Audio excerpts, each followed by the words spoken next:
हां, सावधान रहें, सतर्क रहें, मास्क उसका भरपूर उपयोग करें और हाथों को थोड़ी-थोड़ी देर पर धुलना, इन बातों को हमें भूलना नहीं है। आज जब वायरस म्यूटेट हो रहा है, तो हमारी चुनौतियों का सामना करने की ताकत और आत्मविश्वास भी मल्टीप्लाई हो रहा है। हमारी इनोवेटिव स्पिरिट भी बढ़ रही है।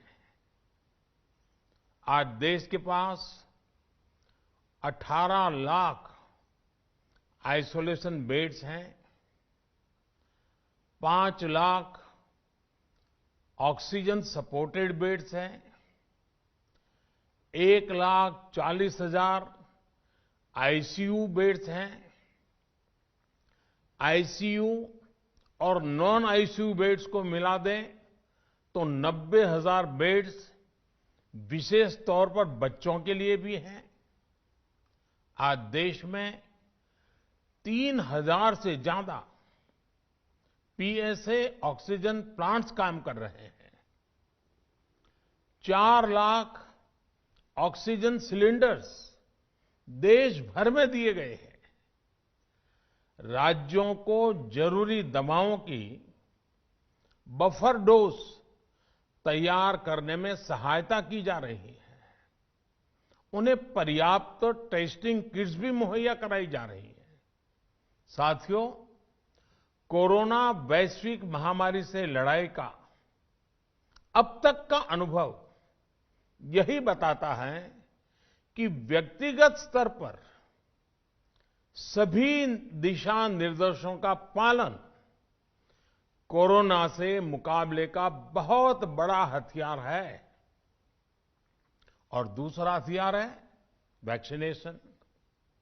हमारे देश ने भी इस बीमारी की गंभीरता को समझते हुए बहुत पहले वैक्सीन निर्माण पर मिशन मोड में काम करना शुरू कर दिया था। वैक्सीन पर रिसर्च के साथ-साथ ही approval processes, supply chain, distribution, training, IT support system, certification पर भी हमने निरंतर काम किया। इन तैयारियों का ही नतीजा था कि भारत ने इस साल 16 जनवरी से अपने नागरिकों को वैक्सीन देना शुरू कर दिया था। ये देश के सभी नागरिकों का सामूहिक प्रयास और सामूहिक इच्छा शक्ति है कि आज भारत 141 करोड़ वैक्सीन डोज के अभूतपूर्व और बहुत मुश्किल लक्ष्य को पार कर चुका है। आज भारत की वयस्क जनसंख्या में से 61% से ज्यादा जनसंख्या को वैक्सीन की दोनों डोज लग चुकी हैं। इसी तरह वयस्क जनसंख्या में से लगभग 90% लोगों को वैक्सीन की एक डोज लगाई जा चुकी है। आज हर भारतवासी इस बात पर गर्व करेगा कि हमने दुनिया का सबसे बड़ा, सबसे विस्तारित और कठिन भौगोलिक स्थितियों के बीच इतना सुरक्षित वैक्सीनेशन अभियान चलाया। कई राज्य और विशेष तौर से टूरिज्म की दृष्टि से महत्वपूर्ण राज्य जैसे गोवा, उत्तराखंड, हिमाचल जैसे राज्यों ने 100% सिंगल डोज वैक्सीनेशन का लक्ष्य हासिल कर लिया है। आज देश के दूर सुदूर गांवों में जब 100% वैक्सीनेशन की खबरें आती हैं तो मन को संतोष होता है। यह प्रमाण है हमारे हेल्थ सिस्टम की मजबूती का, हमारी टीम डिलीवरी का, हमारे हेल्थ केयर वर्कर्स के डेडिकेशन और कमिटमेंट का, और देश के सामान्य मानवी के अनुशासन और विज्ञान में उनके विश्वास का। हमारे देश में जल्दी ही नेजल वैक्सीन और दुनिया की पहली डीएनए वैक्सीन भी शुरू होगी। साथियों, कोरोना के खिलाफ भारत की लड़ाई शुरू से ही वैज्ञानिक सिद्धांतों, वैज्ञानिक परामर्श और वैज्ञानिक पद्धति पर आधारित रही है। पिछले 11 महीने से देश में वैक्सीनेशन अभियान चल रहा है। देशवासी इसके लाभ भी महसूस कर रहे हैं। उनकी रोजमर्रा की जिंदगी सामान्य हो रही है। आर्थिक गतिविधियां भी दुनिया के कई देशों की तुलना में उत्साहजनक रही हैं। लेकिन साथियों, हम सभी जानते हैं कि कोरोना अभी गया नहीं है। ऐसे में सतर्कता बहुत जरूरी है। देश को सुरक्षित रखने के लिए, देशवासियों को सुरक्षित रखने के लिए हमने निरंतर काम किया है। जब वैक्सीनेशन शुरू हुआ तो उसमें भी वैज्ञानिक सुझावों के आधार पर ही ये तय किया गया कि पहली डोज किसे देना शुरू किया जाए, पहली और दूसरी डोज में कितना अंतराल हो, स्वस्थ लोगों को कब वैक्सीन लगे, जिन्हें कोरोना हो चुका है उन्हें कब वैक्सीन लगे, और जो कोमॉर्बिडिटी से ग्रस्त हैं उन्हें कब वैक्सीन लगे। ऐसे निर्णय लगातार किए गए और ये परिस्थितियों को संभालने में काफी मददगार भी साबित हुए हैं।